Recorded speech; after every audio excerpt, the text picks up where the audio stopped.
sei la primavera in persona, Romina Riccio. Ti piace questo complimento? Ma che lo sai, a tutti i complimenti che mi fai mi piacciono. Buonasera e buonasera a tutte le persone che ci stanno guardando da casa. Come stai? Come vanno le cose? Bene, non mi posso lamentare, sempre meglio, quindi incrocio sempre le dita, insomma, ancora di più. Grazie anche a Cantiamo Napoli. Soprattutto, sì, è un po' il mio portafortuna, lo dico sempre, quindi sono di casa e mi è portato bene e quindi ci ritorno volentieri. Qualche aggettivo per questa struttura, Villa Mirabella? Vabbè, stupenda, è un po'...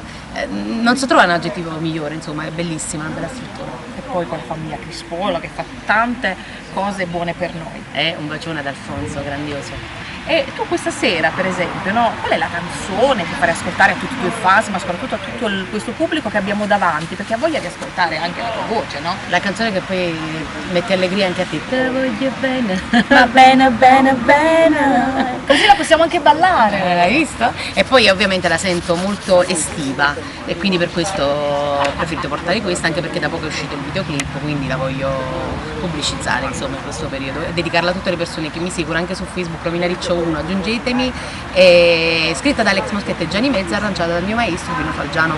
Mando un bacio.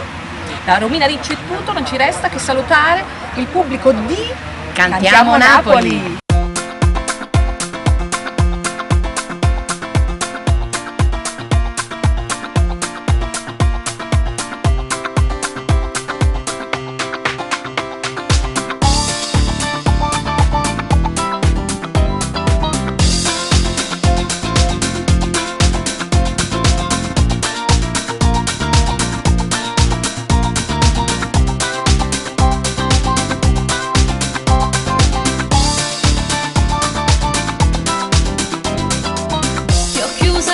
Dentro me ne vado matte, sai perché? Le tue carezze sono petali di rosa.